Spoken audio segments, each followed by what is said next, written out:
The dust from the cattle drive settled on Eleanor Nichols' weathered boots as she stood at the edge of town. Her 45 years etched in the fine lines around her eyes that had once crinkled with mirth, but now remained still as stone. The townsfolk of Dogwood Creek, Colorado, 1878, had long ago decided that a widow with silver streaking her brunette hair had no business finding joy in a world that had taken her husband 7 years prior. "Eleanor, you look positively ancient today," called Martha Jenkins as she swept the boardwalk in front of the general store. "When's the last time you even smiled, much less laughed? Seems like years." Eleanor kept her face neutral, the mask she'd worn since burying Thomas. She'd heard it all before. Too old for frivolity, too old for dreams, certainly too old for laughter. She adjusted her simple bonnet and continued toward the mercantile, her list of supplies clutched tightly in her gloved hand. The store bell jingled as she entered, the familiar scent of coffee beans, leather, and tobacco greeting her. Mr. Pullman nodded from behind the counter where he was helping a stranger Eleanor had never seen before. Tall and broad-shouldered, the man's back was to her, but she could see the sun-weathered skin at his neck above a faded red bandana. His hat, a well-worn Stetson, sat on the counter beside stacks of supplies. "Miss Nichols keeps the finest orchard this side of the Rockies," Pullman was saying.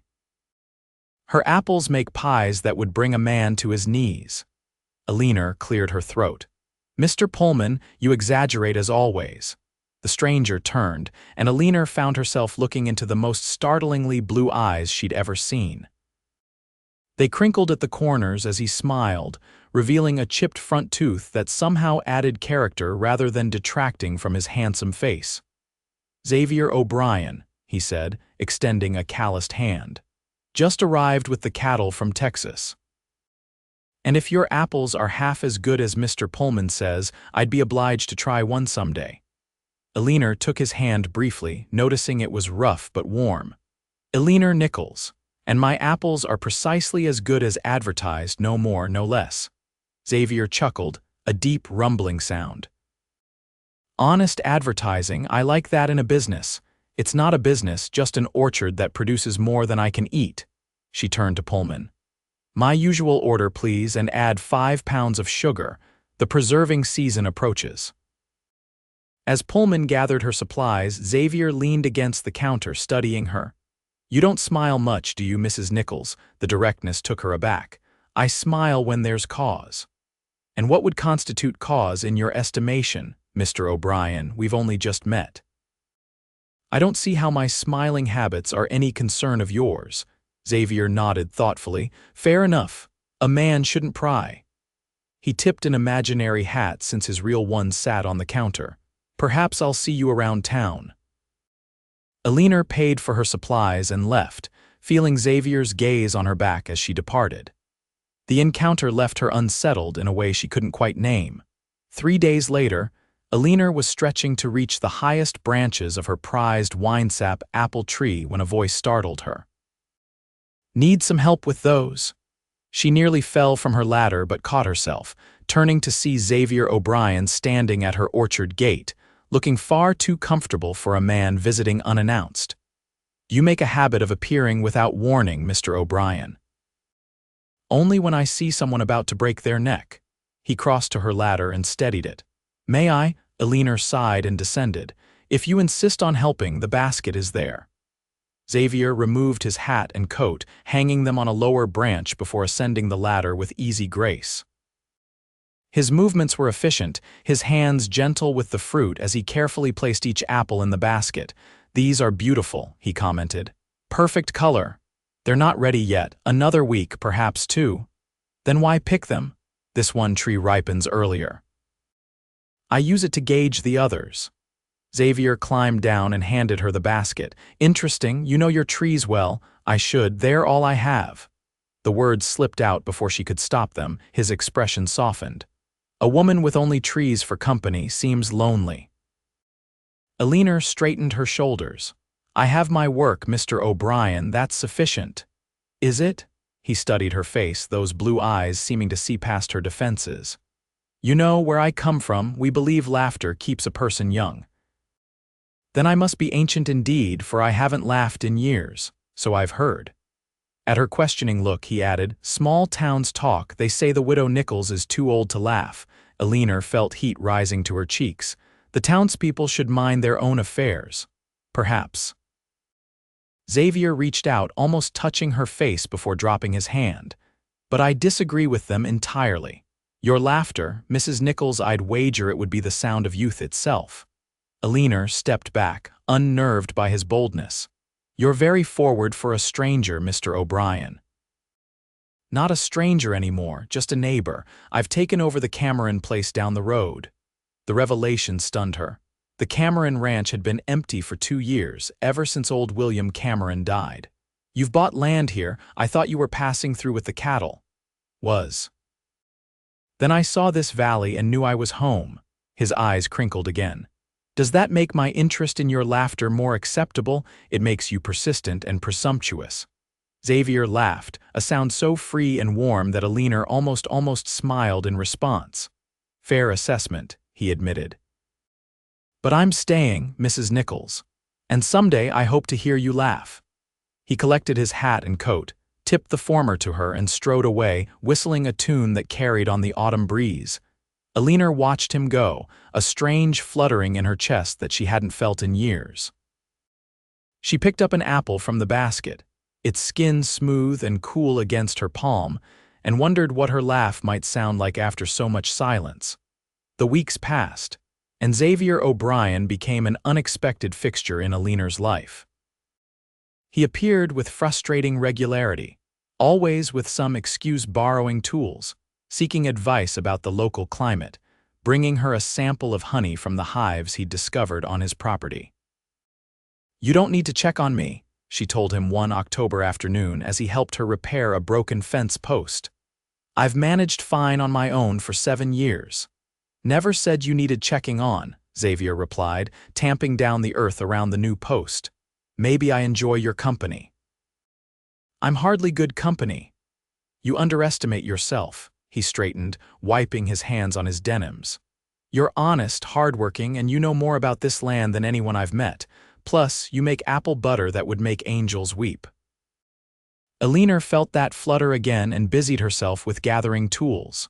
Flattery won't get you more preserves, Mr. O'Brien. Xavier, he corrected for the dozenth time, and it wasn't flattery, just truth. That evening, after Xavier had gone, Eleanor caught herself humming as she prepared her supper. The sound of her own voice startled her into silence, but she couldn't deny the warmth that had begun to seep into her days.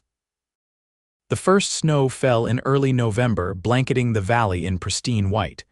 Eleanor woke to the sound of hoofbeats and found Xavier outside, leading a saddled horse. "What's this?" she asked, wrapping her shawl tighter around her shoulders. "Your fence on the north side is down." "Saw it when I rode out at dawn. Thought you might want to check your fruit cellar, make sure nothing froze." The north fence bordered her underground cellar where she stored her winter apples and preserves if it had been compromised. "I'll saddle up," she said, turning to go inside. "Already brought you Daisy," Xavier said, patting the gentle mare's neck. "She's steady in the snow." Eleanor hesitated only briefly before gathering her coat and gloves. They rode side by side through the orchard, their horses leaving parallel tracks in the fresh snow. The beauty of the white-covered trees caught Eleanor's breath, each branch outlined in crystal. "It's like riding through a dream," Xavier said softly. Eleanor nodded, allowing herself to absorb the magic of the moment. When they reached the cellar, they discovered a fallen tree had indeed damaged the fence, but the cellar doors remained secure. "We should clear this before the snow melts and refreezes," Xavier said, dismounting. "Make it harder for predators to get in." They worked together, Eleanor wielding an axe with practiced skill while Xavier hauled the cut branches. By noon, they had repaired the fence and checked the cellar's contents. "Nothing damaged," Eleanor confirmed, relieved. "The jars are intact. Good." Xavier brushed snow from his coat. "Though I wouldn't have minded helping you make more preserves." Eleanor found herself studying his profile as he gazed across her property. The lines of his face were strong, his expression open and honest. At 38, he carried the weathered look of a man who'd lived hard under open skies, but there was a vitality to him that drew her. "Thank you," she said suddenly, "for noticing the fence, for helping." Xavier turned to her, surprise in his eyes. "You're welcome, Eleanor." It was the first time he'd used her given name, and she didn't correct him. They rode back in comfortable silence, the winter sun breaking through clouds to cast diamond sparkles across the snow. At one point, Xavier's horse nickered and shook its mane, sending a spray of snow into the air that caught Eleanor full in the face. The shock of the cold made her gasp, and before she could stop herself, a small, rusty sound escaped her lips, part chuckle, part exclamation. Xavier's head whipped around, his eyes wide. Was that? Eleanor brushed the snow from her face, embarrassed. "Don't make more of it than it was." "It was a start," he said, his own smile growing. "A beautiful start." By Christmas, the town of Dogwood Creek had taken note of Xavier O'Brien's regular visits to the Nichols orchard. The gossip reached Eleanor's ears when she ventured into town for supplies. "He's sweet on you," Martha Jenkins declared, as Eleanor selected fabric for a new tablecloth. "The whole town's talking about it. The whole town needs more pressing matters to discuss," Eleanor replied coolly. "He could have his pick of younger women," Martha persisted. "Bethany Wilson practically throws herself at him every Sunday after church." Eleanor's hands stilled on the fabric. Bethany Wilson was 22, blonde, and possessed of a laugh like silver bells. "Mr. O'Brien's choices are his own affair. But why choose a woman who can't even remember how to smile?" Martha's voice had an edge of genuine curiosity. "You're what, 45 now?" "Long past the age for starting over." The word stung more than Eleanor wanted to admit. She paid for her purchases and left without responding, but Martha's question echoed in her mind all the way home. Why would a man like Xavier, vital and kind, spend his time with a woman who had forgotten joy? That evening, a knock at her door revealed Xavier standing in the golden light of sunset, holding a small package wrapped in brown paper and string. "Merry Christmas Eve," he said, extending the gift. Eleanor hesitated. "I didn't expect you." "I haven't prepared anything. I didn't come for a gift," he interrupted gently. "Just to give one." She invited him in, the small parlor suddenly feeling too intimate as he settled into the chair opposite hers by the fire. Eleanor carefully unwrapped the package to reveal a book of poetry. "Wordsworth," she murmured, running her fingers over the embossed cover. "You mentioned once that you missed reading. The general store ordered it special from Denver." The thoughtfulness of the gift left her momentarily speechless. "Thank you," she finally managed. "It's perfect." Xavier leaned forward, his elbows on his knees. "Eleanor, there's something I've been wanting to ask you," she tensed, sensing a shift in the air between them. "Would you consider coming to the New Year's dance with me?" Of all the questions she'd feared, this one hadn't occurred to her. "The dance? I haven't attended in years, I know. That's why I'm asking." "Xavier, people would talk. People already talk. Let them." Eleanor set the book aside. "Today, Mrs. Jenkins reminded me that there are younger women in town who would be delighted by your attention." Xavier's expression hardened slightly. "Is that what's troubling you, that I might prefer someone younger? Shouldn't you? I'm 45 years old. The town thinks I'm too old even to laugh properly, let alone dance or court." "The town," Xavier said firmly, "is wrong. And I don't give a damn what they think I should prefer." He stood and crossed to kneel beside her chair. "Eleanor Nichols, I've known plenty of young women with easy smiles and empty heads. What use is youth without substance? You're being romantic and impractical." "Am I?" He took her hand, his thumb tracing circles on her palm. "I see a woman who has endured loss and hardship without breaking, who tends her orchard with loving care and makes preserves sweet enough to resurrect the dead, who reads Wordsworth and can name every constellation in the night sky." Eleanor's throat tightened with emotion. "Xavier, your laughter," he continued, "rare as it is, isn't absent because you're too old. It's dormant, waiting. And every time I coax even the smallest chuckle from you, it feels like witnessing spring after the longest winter." A tear slipped down Eleanor's cheek. "You make it sound so simple." "It is simple." Xavier caught the tear with his fingertip.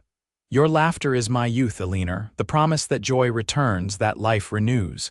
She closed her eyes, overwhelmed. "I'm afraid," she whispered. "Of what?"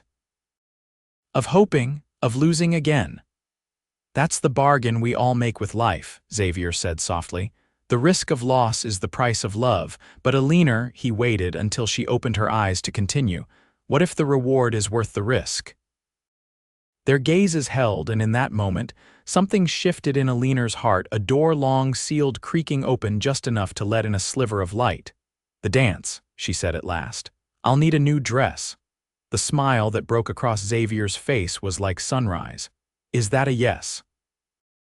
"It's a maybe," she replied, but her lips curved upward of their own accord. "A strong maybe." The New Year's dance transformed the town hall into a wonderland of pine garlands and paper stars. Eleanor arrived wearing a deep blue dress that she and Mrs. Peterson, the town seamstress, had worked on frantically for the past week. "You look breathtaking," Xavier said when he met her at the entrance, his eyes appreciative as they took in the way the color brought out the silver in her hair. "You clean up well yourself," she replied, noting how his black suit emphasized the breadth of his shoulders. Heads turned as Xavier led her onto the dance floor. Eleanor heard the whispers, saw the raised eyebrows, but found, surprisingly, that she cared less than expected. Xavier's hand was warm at her waist, his steps confident as he guided her through a waltz. "You dance beautifully," he murmured. "Thomas taught me years ago. I haven't danced since," she broke off, "since he died." Xavier's voice was gentle. "He would be glad to see you dancing again." "Would he?" Eleanor wondered aloud. "A good man wants the woman he loves to be happy, even after he's gone." The music shifted to a livelier tune, and Xavier spun her unexpectedly. The sudden movement surprised a laugh from her, a real laugh, rusty but genuine. The sound hung in the air between them, and Eleanor clapped a hand to her mouth, shocked by her own outburst. Xavier beamed. "There it is," he said, his voice filled with wonder. "The most beautiful sound in Colorado territory." Eleanor blushed deeply. "Now you're being ridiculous." "Not at all." He pulled her closer as they continued dancing. "I told you your laughter would be the sound of youth itself. I was right." From across the room, Eleanor caught Martha Jenkins watching them, her expression a mixture of astonishment and something like envy. Next to Martha stood Bethany Wilson, pretty in pink satin but looking distinctly put out. Eleanor felt a flicker of satisfaction that surprised her. As midnight approached, Xavier led her outside to the porch where other couples had gathered to watch for the first stars of the new year. "Make a wish," he said as the town bell began to toll the midnight hour. Eleanor closed her eyes and, for the first time in 7 years, allowed herself to wish for happiness, not just contentment or peace, but real, vibrant joy. When she opened her eyes, Xavier was watching her with such tenderness that her breath caught. "What did you wish for?" he asked. "If I tell you, it won't come true." "Some wishes," he said, leaning closer, "need to be spoken aloud to find their way into the world." The final toll of midnight rang out, and around them, couples embraced and kissed to welcome the new year. Xavier's gaze dropped to Eleanor's lips, a question in his eyes. She answered by rising on her toes and pressing her mouth gently to his. The kiss was brief but perfect, a promise, a beginning. When they separated, Eleanor was smiling, really smiling, the expression transforming her face. "Happy New Year, Eleanor," Xavier whispered. "Happy New Year, Xavier." As winter gave way to spring, Eleanor's orchard burst into pink and white blossoms, a riot of renewal that seemed to mirror the changes in her own life. Xavier had become a daily presence, taking his meals with her more often than not, helping with chores and slowly, carefully, courting her with a patience that touched her deeply. The town's gossip had evolved from scandalized whispers to reluctant acceptance as they witnessed the transformation in the widow Nichols. She smiled more readily now, occasionally even laughed aloud, the sound becoming less rusty with practice. "You've come alive again, Doctor." Harrison commented during a chance meeting at the Mercantile. "It suits you, Eleanor." Even Martha Jenkins had grudgingly admitted that Eleanor looked positively youthful these days, but it wasn't all smooth sailing. Eleanor still struggled with moments of guilt, feeling as though her happiness somehow betrayed Thomas's memory. On the anniversary of his death in late April, Xavier found her kneeling at Thomas's grave, tears streaming down her face. He said nothing, simply knelt beside her and placed a bouquet of wildflowers next to her more formal arrangement. "You would have liked him," Eleanor said quietly to the headstone. "He's stubborn and kind like you were." Xavier remained silent, allowing her this moment of communion. "I didn't think I could feel this way again," she continued. "I thought that part of me died with you, but it didn't, Thomas. It just went to sleep for a while." Xavier reached for her hand and she grasped it tightly. "I loved you completely," she told the grave. "I always will. But my heart has room for new love too. I hope you understand." Later, as they walked back through town, Eleanor's eyes red but her steps steady, Xavier said, "Thank you for letting me be there. Thank you for understanding why I needed to go." He squeezed her hand. "Love doesn't divide, Eleanor. It multiplies. Your love for Thomas doesn't diminish what's growing between us." She stopped in the middle of the street, ignoring curious onlookers. "And what is growing between us, Xavier O'Brien? Something wonderful." His blue eyes were earnest. "Something worth waiting for." Eleanor nodded slowly. "Yes," she agreed. "It is." Summer brought the hottest days in memory. The creek ran low and the town worried about drought. Eleanor and Xavier worked tirelessly to irrigate the orchard, hauling water when necessary to save the younger trees. One evening, exhausted and sweaty, they collapsed on the porch steps as the sun set in a blaze of orange and purple. "The weather reports say rain might come next week," Xavier said, passing Eleanor a cup of water. "We'll manage either way," she replied. "The orchard has survived worse." He studied her profile, her skin flushed from exertion and heat. "You amaze me, you know that," she turned to him, eyebrow raised, "because I can haul water. Because nothing defeats you, not drought or gossip or grief." Eleanor leaned against him, her head finding the hollow of his shoulder as naturally as if it had always belonged there. "I came close to defeat once, after Thomas, before you." Xavier wrapped his arm around her, drawing her closer. "Eleanor Nichols, I have something to ask you." She tensed slightly, then relaxed. "I'm listening." Xavier shifted to face her, taking both her hands in his. "I love you. I think I've loved you since that first day in the Mercantile when you wouldn't smile at my jokes." Eleanor laughed softly, the sound now free and unrestrained. "You weren't very funny. I've improved, I hope." His expression grew serious. "You've brought light back into my life after years of wandering. I never expected to find home in a woman's eyes, but I have, in yours." Eleanor's heart raced. "Xavier, let me finish before I lose my nerve." He reached into his pocket and withdrew a small wooden box. "I carved this from apple wood, from your orchard." The box was smooth and polished, inlaid with a delicate pattern of leaves. Inside, nestled on a scrap of velvet, was a simple gold band. "It was my mother's," Xavier explained. "She told me to give it only to a woman who made me laugh and think in equal measure." Eleanor's eyes filled with tears. "Eleanor Nichols, will you marry me? Will you blend your life with mine, your orchard with my ranch, your laughter with my days?" For a long moment she couldn't speak. Then, her voice steady and clear, she said, "Yes, Xavier O'Brien, yes, I will marry you." He slid the ring onto her finger, then cupped her face in his hands. "You're sure? The town will talk. Let them," she said, echoing his words from months before. "Let them see that joy has no age limit." Xavier kissed her then, a kiss that contained promise and passion and the certainty of shared tomorrows. When they parted, Eleanor was laughing, the sound rippling out into the twilight like music. "What's so funny?" Xavier asked, smiling himself. "Just thinking about what Martha Jenkins will say when she sees this ring." "Does her opinion matter to you?" Eleanor considered this, then shook her head. "Not anymore. The only opinion that matters is yours." And what do you think I think about you, Eleanor Nichols, soon to be O'Brien? She pretended to ponder. I think you believe I laugh like a woman half my age. Better than any young woman could, Xavier confirmed, because your laugh carries wisdom and survival and the knowledge that joy is precious because it can be lost. Eleanor leaned her forehead against his. How did I find you? I found you, he corrected.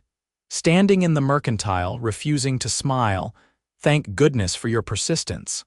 Thank goodness for your eventual surrender.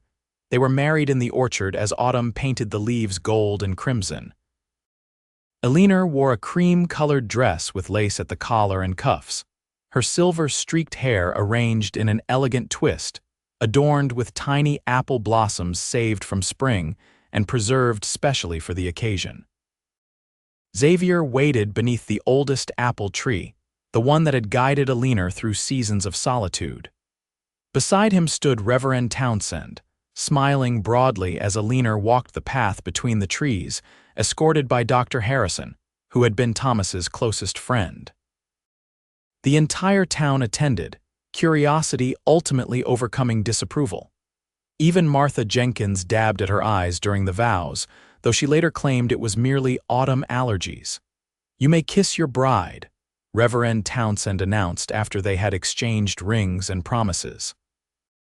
Xavier looked at Eleanor, his eyes full of love. Ready for our new beginning?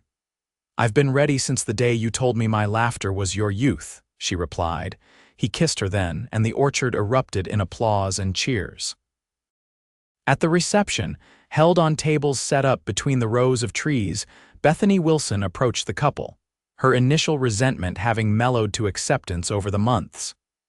You look beautiful, Mrs. O'Brien, she said, the new name still strange on everyone's lips.